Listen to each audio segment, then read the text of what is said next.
so ẹ jẹ́ á ní tẹ̀síwájú Alhaji àtúnṣe máa sọ fún wa bó bá ṣe lọ nọ́mbà wọn ẹ lè mọ bẹ́ẹ̀ ṣe máa pè wọ́n. a sọ gbogbo ẹ̀. gbogbo bíkíbi tẹ́ ẹ ti láǹfààní àti máa wò wá nílùú òyìnbó ni ní Nàìjíríà wa bíbí ni wo ó kéré ju ẹni tó lè ra lé lọ owó tó ń bá jẹ́ yẹn má bowó jẹ́ mọ́. Alhaji mo bá yín yọ̀ mo bá yín dúpẹ́ ẹ kú oríire tọjọ́ òbí yín ọdọọdún làárọ̀ rógbó ọdọọdún làárọ̀ àwùsá ọdọọdún làárọ̀ ọmọ òbí lórí àtẹ bọ́dún bá dun pèrègún àdẹ́wò oyè bẹ́ẹ̀ ṣe sọdún ọdún ní ẹ ṣe tẹ̀mí ìtòwó tọmọ àṣẹ kọlọ́bọ́ tí ń bẹ lẹ́nu kọlọ́bọ́ àṣẹ kọlọ́bọ̀ tí ń bẹ lẹ́nu làkọ̀ yóò máa ròyìn gbẹ̀dẹ̀ ni o gbẹ̀dẹ̀gbẹ̀dẹ̀ là á bálẹ̀ aláròbó ayé ò ní nira mọ́ yín bóòní ṣe dáa tó ọ̀la yín yóò dáa jù bẹ́ẹ̀ lọ mo dúpẹ́ lọ yín o èmi mọ tẹ́ ẹ ṣe fún mi lóore o mo mọ̀ ó bùn mi nílé o ẹ má sì mí gbọ́ o mo rà á ní ṣùgbọ́n wọ́n fún mi ní discount tó pọ̀. ìsìnbọ́sọ́wọ́ ní jìbìtì. ìsìnbọ́sọ́wọ́ ní jìbìtì torí bọ́dọ̀ àpá àbáṣe ìmọ̀ràn orusun ṣé ti gbá mi báyìí ó ní ìsọ́fẹ̀ Alhaji eléyìí ṣe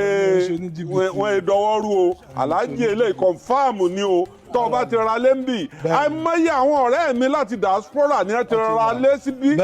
nínú ẹ́stéètì yìí àìmọye létà àti bá wọn tà lẹ́yìn ìgbà tá a wá polówó Ọlọ́run ò sì jẹ́ nìkan kan ó regret. ìwọ náà láǹfààní àti rán èèyàn wá kọ́ wá wò ó tọ́bẹ̀yà ọ wà lamẹ́ríkà ọ wà ní Europe ọ wà ní London rán èèyàn wá ẹ̀yin ará Canada ẹ̀rán àbúrò yín wá ẹ̀rán fámìlì yín wá kọ́ wá wò ó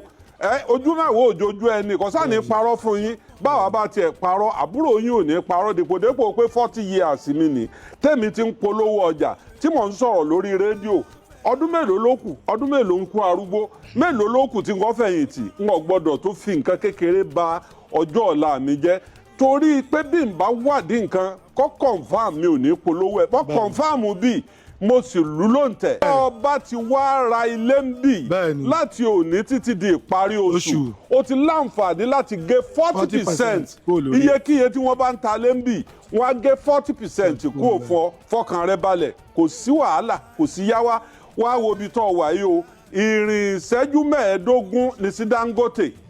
tí wọ́n tó ọba sáré rárá bíi 15 minutes drive ní sí refinery Dangote ìyẹn dé ní ìrìn bíbáyìí sí airport Lagos airport international ìrìn ìṣẹ́jú 15 ni mélòó la fẹ́ kà nínú àwọn nǹkan free zone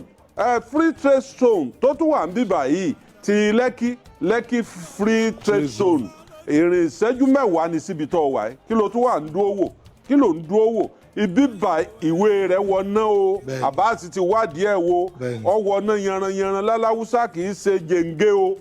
ebi yìí ṣe tí ọlọ́mọdé àrọ́rọ̀ katapila bí katapila kan bá fẹ́ gba bíi yóò jẹ gbèsè tọ́pọ̀ o owó tí wọ́n san kì í ṣe owó kékeré o ibi tá a wà yìí nílùú Èkó ó sì kọjá bí pé ọmọ onílẹ̀ kan lọ́jọ́ iwájú torí àti ra bíi kì í sọdún 5 kì í sọdún 6 mọ́ tá a ti wà ń bí wọ́n sì ti parí gbogbo iṣẹ́ tó wà lórí ẹ̀ kò sí ẹnìkankan tó lè dà ọ́ láàmú kó o tiẹ̀ gba kọ́kọ́rọ́ ilé ẹ̀kọ́ lọ sùn bẹ́ẹ̀ ni èmi ń kán gàábọ̀ mò ń kó gbogbo nǹkan bọ̀ títí ọ̀la báyìí. abayín dúpẹ́. ó ń gbá lórí mi akọ́ndé o. àgbákebọ́ba gúnwàlẹ̀ Yorùbá tọ́jú ọba abòmíì lọ ibi tá a wí ládé yìí o ibi tá a fẹ́ fi ṣe promo tó jẹ́ wípé ẹnu oníkàn láti gbọ́ pọ̀n